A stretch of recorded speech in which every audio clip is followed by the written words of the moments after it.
आज से 6.5 करोड़ साल पहले एक बड़ा एस्ट्रॉइड पृथ्वी से टकराया। धूल के बादल ने सूरज को ढक लिया, तापमान गिर गया। पृथ्वी पर रहने वाला 25 किलो से ज्यादा वजन का हर जीव खत्म हो गया। डायनासोर्स का काल खत्म हो गया। डायनासोर्स का अंत एक नई प्रजाति के लिए सुनहरा अवसर लेकर आया। ये प्रजाति थी मैमल्स की। मैमल्स यानी स्तनधारी जीव। इन्होंने खुद को इस महाविनाश से बचा लिया था। अत्यंत गर्मी से बचने के लिए ये जमीन के अंदर रहने लगे थे और जिंदा रहने के लिए इन्होंने सब कुछ खाना शुरू कर दिया। इतने बड़े महाप्रलय के गुजरने के बाद धरती फिर से सामान्य हो गई थी। सतह पर फिर से नए पेड़ पौधे उगने लगे थे और धरती पर जो 5% जीव बच गए थे, उनमें एडाप्टिव रेडिएशन की प्रक्रिया से बहुत सारी नई प्रजातियां जन्म लेने लगी। इयोसीन इपोक में 5.5 करोड़ साल पहले बंदर जैसी प्रजातियां आई। इनकी आंखें सर में आगे की तरफ थी। इसी काल में प्राइमेट्स के सर के अंदर एक महत्वपूर्ण एवोल्यूशन हुआ। इनकी स्पाइनल कॉर्ड को मस्तिष्क से जोड़ने वाला छेद, जिसे फोरमेन मैग्नम कहते हैं, वह स्कल के पिछले हिस्से के बेस से सेंटर की तरफ शिफ्ट होने लगा। यानी कि अब जो प्रजाति आई वह सीधे खड़े होकर चलने में सक्षम थी। आज से 4.7 करोड़ साल पहले धरती के वातावरण में लगातार बदलाव होने शुरू हुए। धरती के टेक्टोनिक प्लेट्स में हलचल हुई, जो धरती के 2 बड़े महाद्वीपों को एक दूसरे के पास ले गई। ये वही भूभाग है जहां आज हम भारतीय रहते हैं। ये है इंडिया, जो एशिया महाद्वीप की ओर तेजी से बढ़ रहा था।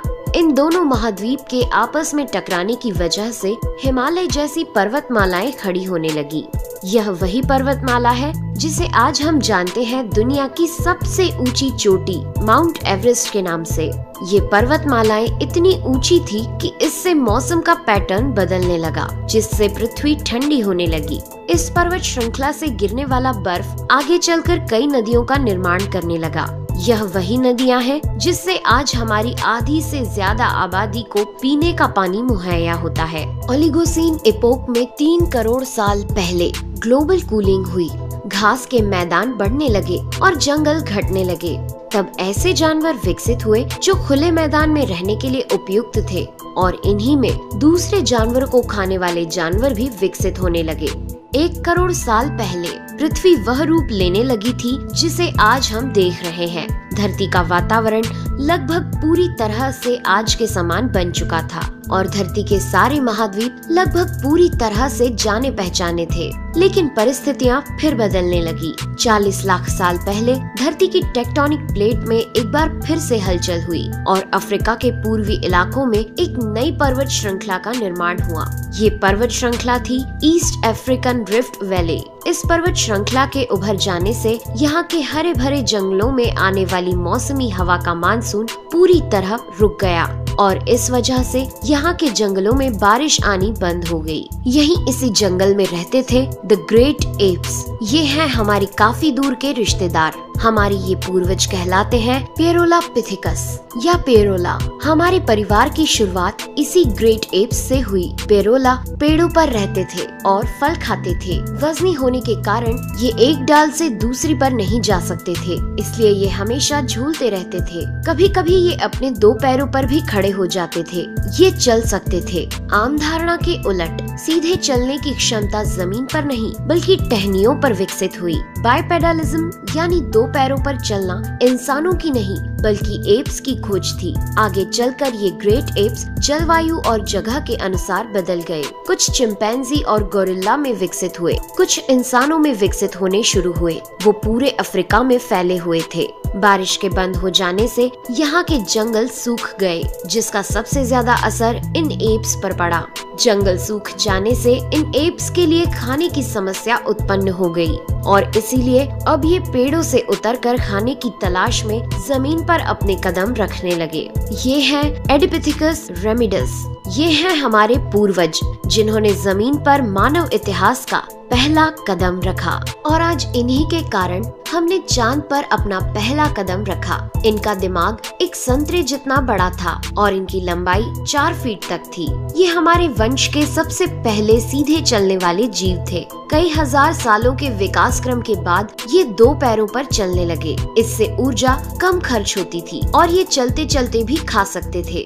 2 पैरों पर चलने से अब ये सीधे खड़े होकर दूर दूर तक नजर रख सकते थे। समय के साथ साथ विकास की प्रक्रिया चलती रही और हमारे पूर्वज धीरे धीरे विकसित होने लगे। 23 लाख साल पहले हमारे पूर्वजों का दिमाग काफी बड़ा हो गया था। ये थे होमो हेबिलियस। इन्होंने पहली बार पत्थर को हथियार की तरह इस्तेमाल करना शुरू किया। जैसे ही इस मामूली से पत्थर पर धारदार किनारा बना, हमारे पूर्वजों के पास एक हथौड़ा आ गया। हमें काटने का हथियार मिल गया, जिससे वह हजारों ऐसे काम कर सकता था जो वह पहले नहीं कर पाता था। पत्थर के इस्तेमाल ने अंगूठे और उंगलियों को मजबूती दी, जिससे हम और अधिक कुशल तरीके से इनका इस्तेमाल करने में सक्षम हो गए। समय बीतने के साथ ही हमारे पूर्वज अब समूह में अन्य जानवरों का शिकार करने लगे थे। ये थे होमो इरेक्टस, जो अन्य जानवरों से ज्यादा होशियार थे। इन्होंने ही सबसे पहले आग का इस्तेमाल करना सीखा। आग की खोज हमारे पूर्वजों के लिए सबसे बड़ी खोज थी। ये उन्हें गर्मी, रोशनी, अंधेरों और जंगली जानवरों से सुरक्षा देती थी और इसी वजह से अब परिवार भी बनने लगे। इन्होंने आग पर मांस को पकाना सीख लिया था। आग पर खाना पकाने का मतलब था कि मांस को चबाने और पचाने में ऊर्जा का कम खर्च होना और इसी वजह से ये ऊर्जा अब इनके दिमाग में खर्च होने लगी और इन्हें कैलोरी और ज्यादा ताकत मिलने लगी, जिससे हमारे पूर्वजों का दिमाग काफी बड़ा हो गया। 2 लाख साल पहले आज के इंसान ने अपना रूप ले लिया था। लैरिंग्स यानी आवाज की जो नली हमारे पूर्वजों में गले के ऊपर थी, वो नीचे आ गई थी। अब हम ज्यादा जटिल आवाजें निकाल सकते थे। हमने बोलना शुरू कर दिया था। पहली बार कोई जानकारी एक से दूसरे इंसान तक या एक से दूसरी पीढ़ी तक पहुंचने लगी थी। यही वो आखिरी विकास क्रम था जिसके बाद विकसित होकर हम बने। हम यानी होमो सेपियंस। 1 लाख साल पहले इंसान कहीं भी जा सकता था। हमारे पास फुर्तीले हाथ और प्राचीन हथियार थे। हम बात कर सकते थे, आग को काबू में रख सकते थे। अब हम अपने अफ्रीकन घर को और बड़ा कर सकते थे। महाद्वीप यानी कॉन्टिनेंट खिसके तो अफ्रीका और यूरेशिया जुड़ गए और उससे बनी एक बहुत बड़ी जमीन जिसका नाम था एफ्रो यूरेशिया। इंसानों के दूर दूर जाने से बहुत बड़ा बदलाव आया। अब हम एक महाद्वीप से दूसरे महाद्वीप में रहने लगे।